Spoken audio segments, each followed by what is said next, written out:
Unfortunately, the fever is impervious to humility. The greatest cure, antidote to this fever that I have found is $500. For $500, you can provide a shallow well for a village in Central Africa.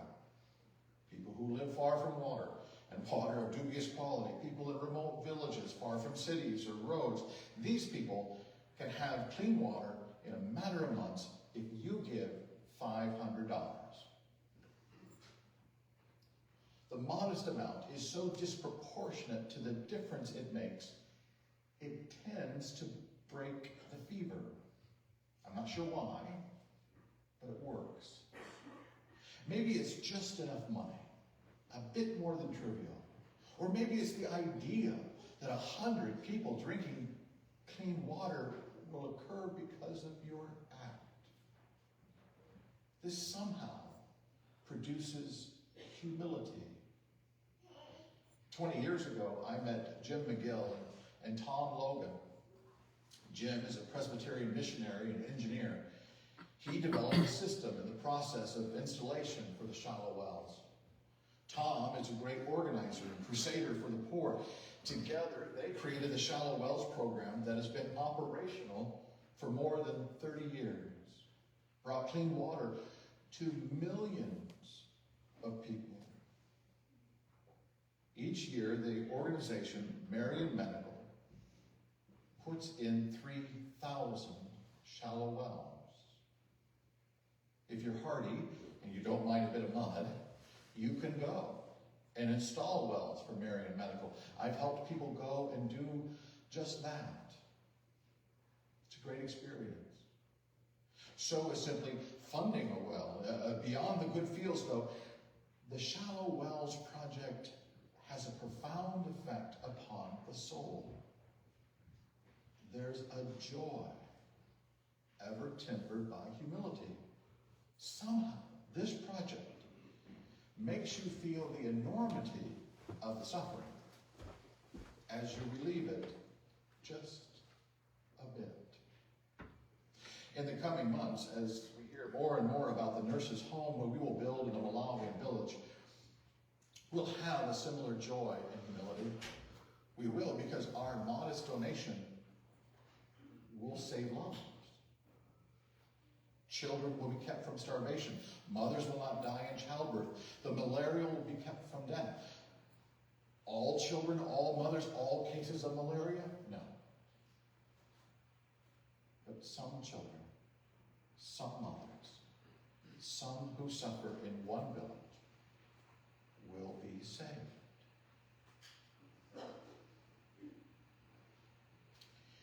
John answered, Master, we saw someone casting out demons in your name, and we tried to stop him because he does not follow with us. But Jesus said to him, Don't stop him. For whoever is not against you is for you. There's another temptation or stumbling block for those who would go and venture to places of extreme poverty. I'm not sure what to call this temptation. It's an arrogance like the fever, but it's different. There's an impulse in us, a need, a desire to control, be in control, have control over people. Everyone experiences this to some degree. But this temptation, it's almost more than just being uptight or particular. I can't seem to find a word for it. But there is in us, in each of us, a basic soulful need for order. It is as if that need can get out of hand, become something unto itself. It's a confidence that things can be right, be put right. Things need to be orderly, but we go beyond order to control. Maybe the best way to describe this delusion of control is a blindness to the complexity of suffering.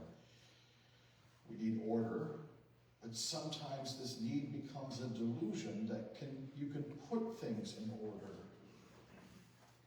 to life as if it makes sense and has a definite plan and purpose, can be predicted and determined and controlled. In small ways, in bits of time, yes, it can. Life, as John Steinbeck said, can run grooves. But then, not so much.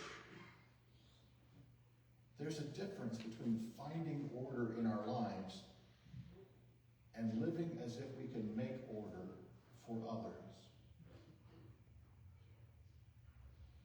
There's an old television show based upon this. Remember Get Smart? Agent Smart in '99? They were working for the good agency known as Control. They were working against bad guys, the bad agency known as Chaos. This being a comedy, the point of every episode was how Control was really out of control and somehow Chaos seemed to be orderly. More to the point, Agent Smart in '99 showed how order becomes delusion. Once we try to create order, control, we lose it.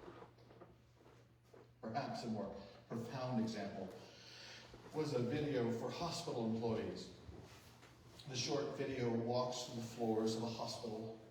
The camera pans and for a moment rests on different people. Above each person is a word or phrase. Above some people are wonderful words like new dad or remission. Above others are words like said his last goodbye or the doctors tried but he died. As you walk through the floors in the video, you also see the staff. And above them are similar words, but words above the staff are haven't slept. Divorce finalized today. Got the promotion. Saved the boy. The purpose of the video is like Get Smart. Each is trying to pull back the curtains of false belief. The belief that we're in control. We can control. It's not to say all life is simply chaos or there's no point. Nothing can be done. The message is the opposite. Life's not awful. There's truth to be had and great things to be done. But the good and the true and the beautiful, they're best done with the humility we gain when we no longer see life as what we determine. Not all the time, but quite often I watch people find this truth when they step into extreme poverty. It's as if the hospital video is happening in real time.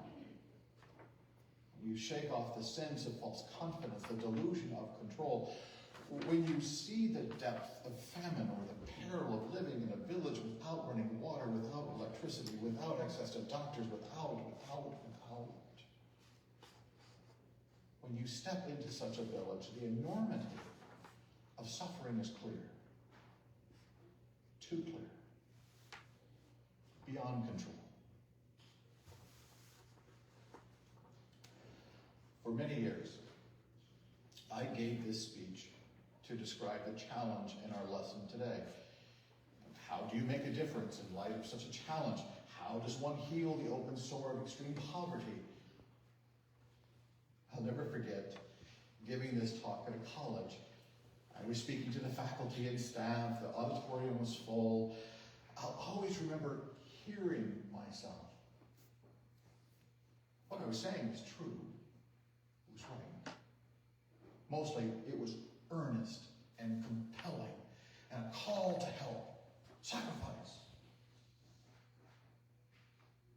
What I heard in my voice, though, was something I never heard in Malawi. I was serious. was no laughter in me, no ease, no freedom. Somehow, amid suffering, I was happy. Somehow, in a place of overwhelming heartbreak, I was at ease. I would never be as serious there as I was here.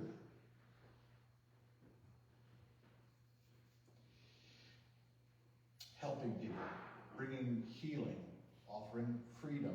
You would think this would be easy. But it's not. It's not easy to lose delusion. In our zeal, the fever, you can be convinced that things can be fixed. Jump in.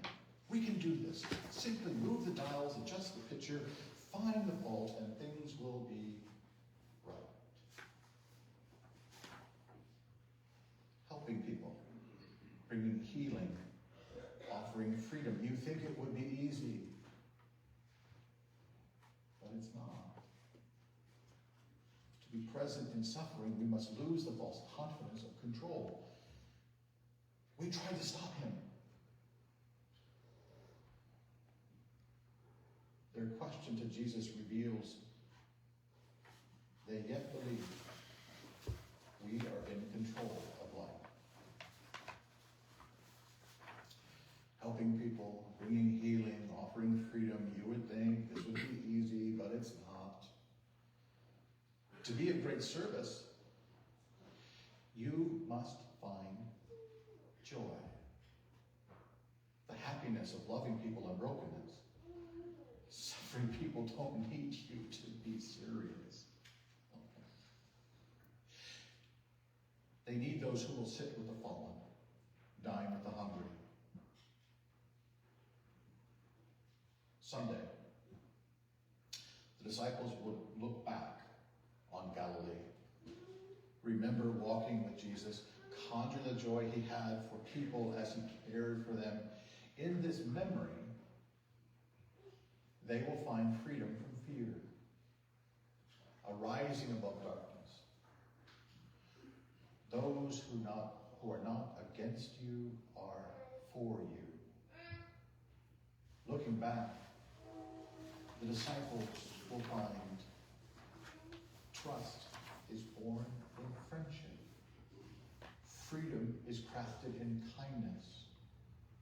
Healing begins with joyful solidarity.